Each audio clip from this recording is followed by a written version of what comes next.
नमस्कार, मैं चुनचुन कुमार। स्वागत है झारखंडी हिंदी न्यूज पर। चलिए जानते हैं आज की छोटी बड़ी सभी महत्वपूर्ण खबरों को।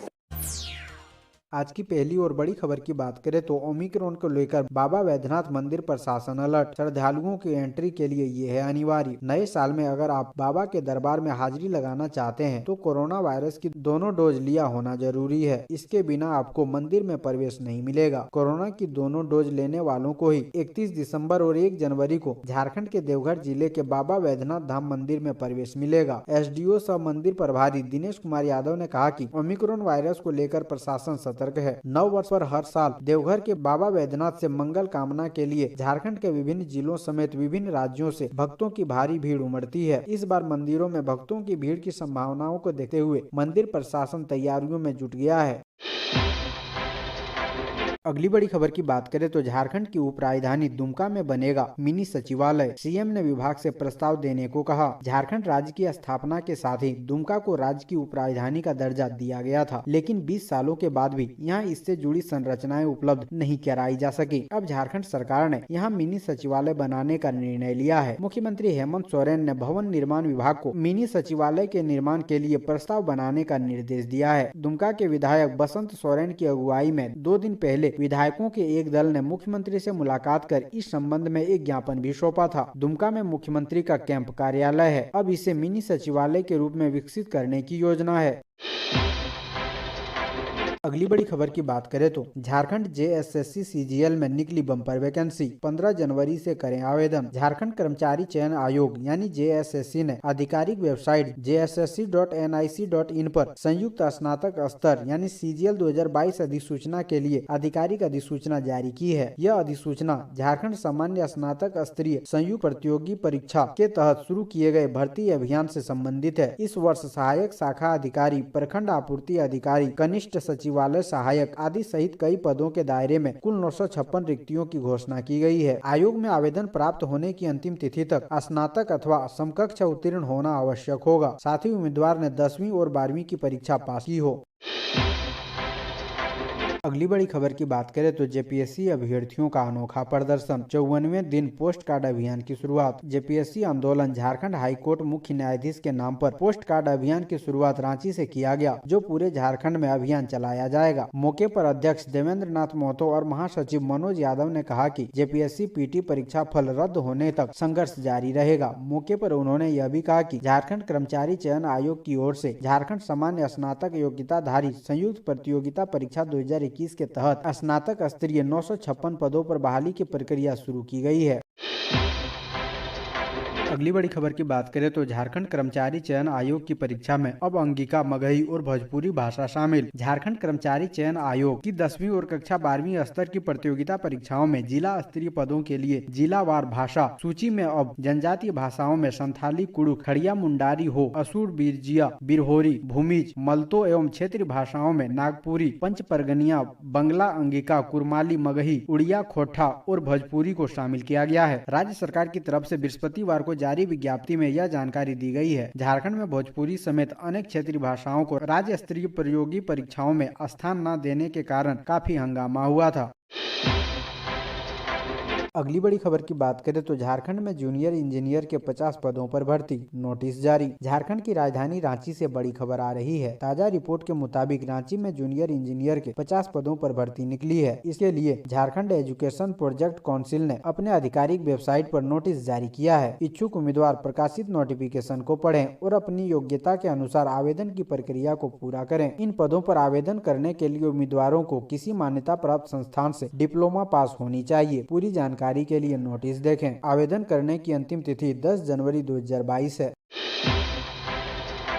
अगली बड़ी खबर की बात करें तो पलामू में CRPF के सब इंस्पेक्टर की संदिग्ध परिस्थिति में मौत, पोस्टमार्टम रिपोर्ट का इंतजार। झारखंड के पलामू जिले में केंद्रीय रिजर्व पुलिस बल के एक उप निरीक्षक की संदिग्ध परिस्थिति में मौत हो गई है। पुलिस अधीक्षक चंदन कुमार सिन्हा ने बताया कि उप निरीक्षक भूपेंद्र सिंह यादव 134वीं बटालियन के कर्मी थे और नक्सल विरोधी अभियान के लिए नवा बाजार थाना अंतर्गत डगरा पिकेट में तैनात थे। वो जयपुर जिले के भोटवार के रहने वाले थे। सूत्रों ने बताया कि भूपेंद्र सिंह यादव बीती रात भोजन करने के बाद बाद सोने चले गए थे और शुक्रवार सुबह उनके नहीं उठने पर साथी सिपाही उन्हें उठाने के लिए कमरे में गए, जहां वो अचेत थे। उन्होंने बताया कि यादव को तत्काल छतरपुर अनुमंडलीय अस्पताल ले जाया गया, जहां चिकित्सक ने उन्हें मृत घोषित कर दिया। अगली बड़ी खबर की बात करें तो अभी ठंड से नहीं मिलेगी राहत, अगले 3 दिन में चलेगी शीतलहर हवा, मौसम वैज्ञानिकों ने जताई आशंका। रांची सहित राज्य के दूसरे जिलों में ठंड में थोड़ी कमी आई है। हालांकि 3 दिनों के बाद शीतलहर के दूसरे दौर की शुरुआत होगी। मौसम विभाग का मानना है कि 27 दिसंबर से बादल छाएंगे। इसके बाद 28, 29 और 30 दिसंबर तक राज्य के कई इलाकों में हल्की बारिश की संभावना जताई गई है। मौसम विज्ञानी अभिषेक आनंद ने बताया कि झारखंड के उत्तरी पश्चिमी और निकटवर्ती मध्य भाग में कहीं कहीं पर हल्की वर्षा हो सकती है। दरअसल पश्चिमी विक्षोभ का असर एक बार फिर से राज्य पर पड़ेगा। बारिश होने से एक बार फिर से तापमान में गिरावट दर्ज की जाएगी। एक तरफ जहां न्यूनतम तापमान 5 डिग्री सेल्सियस के आसपास आ सकता है, वहीं अधिकतम तापमान में भी सामान्य से 5 से 6 डिग्री सेल्सियस नीचे आने की संभावना जताई गई है। अगली बड़ी खबर की बात करें तो झारखंड के देवघर में 25 पदों पर निकली वैकेंसी, नोटिस जारी। नौकरी की तलाश कर रहे लोगों के लिए झारखंड के देवघर में 25 पदों पर वैकेंसी निकली है। इसके लिए all India institute of medical sciences Deoghar ने अपने आधिकारिक वेबसाइट पर नोटिस जारी किया है। आप नोटिस को पढ़ें और आवेदन की प्रक्रिया को पूरा करें। All India institute of medical sciences Deoghar में जूनियर रेजिडेंट के 25 पदों पर भर्ती को लेकर आवेदन मांगे गए हैं। इन पदों पर आवेदन करने के लिए उम्मीदवारों की योग्यता पदों के अनुसार निर्धारित किया गया है। इसके बारे में पूरी जानकारी आप नोटिस से प्राप्त कर सकते हैं। अगली बड़ी खबर की बात करें तो झारखंड में तेजी से बढ़ रहे हैं कोरोना के केस। इन जिलों में बज चुकी है खतरे की घंटी। झारखंड में कोरोना के मामले तेजी से बढ़ रहे हैं। राज्य में 1 दिसंबर को कोरोना के 94 एक्टिव केस थे, जो 23 दिसंबर को बढ़कर 250 हो गए हैं। राज्य में पिछले 2 दिनों में करीब 100 नए संक्रमित मरीज मिले हैं। कोरोना के सबसे ज्यादा केस रांची और कोडरमा में मिले हैं। कोडरमा में गुरुवार को 26, रांची में 12 और पूर्वी सिंहभूम में 6 नए संक्रमित मरीज मिले। रांची में कोरोना के एक्टिव केस बढ़कर 99 और कोडरमा में 50 से ज्यादा हो गए हैं। अगली बड़ी खबर की बात करें तो प्रधानाध्यापक पद पर प्रोन्नति को 153 शिक्षकों की सूची जारी। उच्च विद्यालयों के शिक्षकों को प्रधानाध्यापक के रूप में प्रोन्नति देने हेतु स्नातक योग्यताधारी शिक्षकों की सूची प्रकाशित कर दी गई है। इसमें कुल 153 शिक्षक शिक्षिकाओं के नाम हैं। इन शिक्षकों को प्रधानाध्यापक के पद पर प्रोन्नति दी जानी है। गुरुवार को माध्यमिक शिक्षा निदेशक की ओर से जिला शिक्षा पदाधिकारी को चिट्ठी जारी कर इस औपबंधिक सूची को दावा आपत्ति के लिए जिला शिक्षा पदाधिकारी एवं प्रखंड शिक्षा प्रसार पदाधिकारी के कार्यालय के सूचना पट पर चस्पा करने का निर्देश दिया है।